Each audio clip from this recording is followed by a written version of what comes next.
We didn't have any traps in our car. We didn't have any spotters.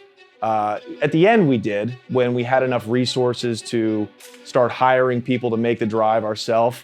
But in reality, middle-class dealers like us, we just took the risk. We just put it in the trunk, closed it up, and hit the highway. So now we're on the road with the product, and this is where it gets scary. The first part was fun. You're driving down there with cash, you're speeding, you don't give a fuck, you're looking out the window. When you're coming back, this is where you live or die. We made that trip so many times that we knew exactly where the state troopers were positioned. We knew what time of day to drive.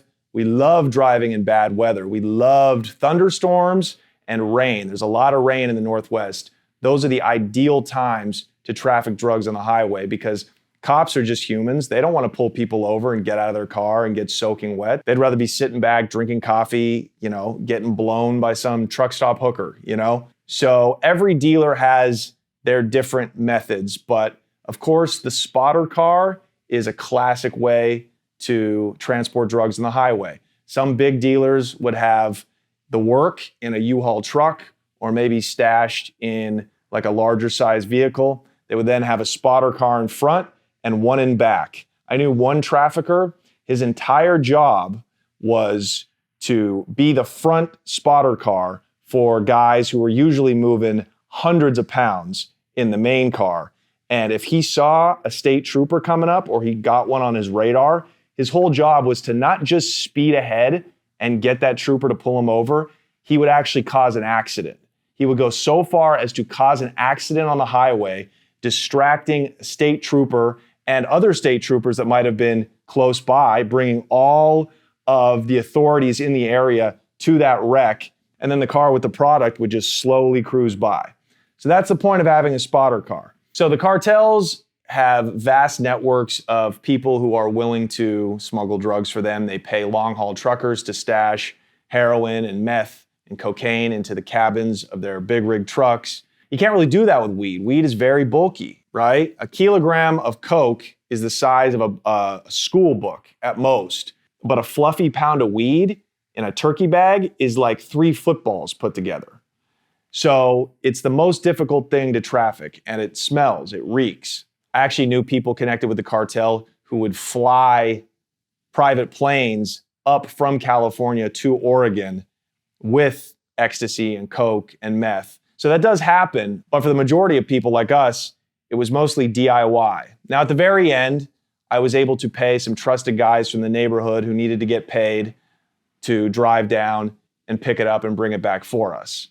But this was only 6 months maybe before I got arrested. For us, for weed traffickers making $80,000, $100,000 a month, it's just not economically viable to rent and charter a private jet and have to pay off a captain to transport 30 pounds of weed. It's gonna cost more than our profit.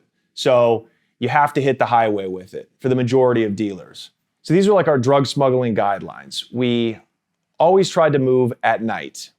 And that's because it's difficult for cops to see into your car at night. It's impossible, especially out in the middle of the Oregon forest. And cops, their whole job is to profile. So you see 2 young men driving back in the middle of the night from a drug production hub like Northern California, it raises suspicions. So you always try to drive at night. You try to drive in bad weather. Like I said, you try to drive when it's wet or when it's snowing even, or traffic time is great. We always try to get back to Eugene and Portland metropolitan areas during rush hour, because when you're going 5 miles an hour, there's no way you can speed or even get close to speeding, and therefore you can't get pulled over really.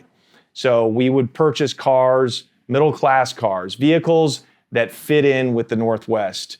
Subarus were great. Small Toyota trucks, never minivans.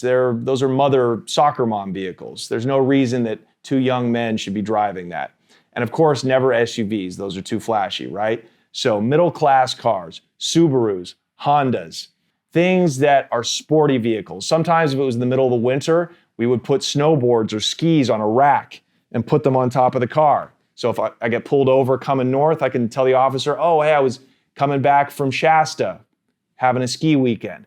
So that's the other thing. I always try to have a backstory. Now, of course, you have the right to remain silent.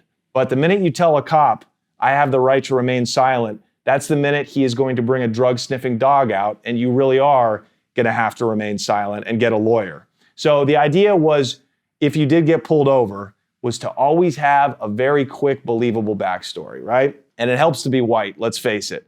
Especially in Oregon, we would never, our drug mules, guys that we had driving down and picking up product for us, they had to be white and they had to have no criminal record, obviously, right? Because you get pulled over and you have any kind of sheet on you, and especially outstanding warrants, that was cause to search the vehicle. You had to be clean. And at this time, neither or myself had felonies, so we were safe to make that drive. And you can take every precaution in the world, but believe me, you do that drive enough, you will get pulled over. And we did. There's a couple strategies that we employed when we did get pulled over. The first one is to put the cop at ease immediately by confessing to whatever traffic infraction made him pull you over in the first place. So I remember there was this stretch of highway about 90 miles outside of Eugene that has a sharp decline. So you go down the side of this mountain really fast. And I was probably 20 miles over the speed limit. And we went around this curve and we blew past a trooper. So I knew immediately I was getting lit up. So we pull over to the side, roll the window down. And as soon as he comes up to the window, I say, I know, I took that turn way too fast. So you're confessing to a small crime or infraction to cover up the bigger crime that you're committing. And cops appreciate that. They don't like being bullshitted. No humans like being lied to. So when you give them something to chew on, it immediately tells them, oh, okay, this is a citizen. This is not a guy who's trying to cover up anything. And if I didn't know what I was getting pulled over for, I would act concerned. I would, in my mind, look at this cop or this state trooper and think, this is a peace officer. Let's figure this out so we can all be safer. If you can trick your mind into doing that, into thinking this guy is just doing his job, he's on my team, it'll relax you and lower your heart rate, because the minute you start to panic, your pupils will dilate. These are things cops look for.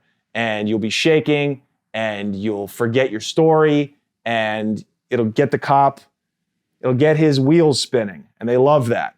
So, and if they bring a drug dog out, you're finished, right? Basically, unless this dog is a newbie or he's very old. And, you know, cops have tricks where even if the dog doesn't smell anything, they yank on the leash and they get the dog to make a reaction, and that gives them probable cause to get a warrant to search the vehicle. So I knew a lot of the state troopers didn't actually have dogs in the car with them. It's only the SUV vehicles that have the canines in the back. So usually you were good.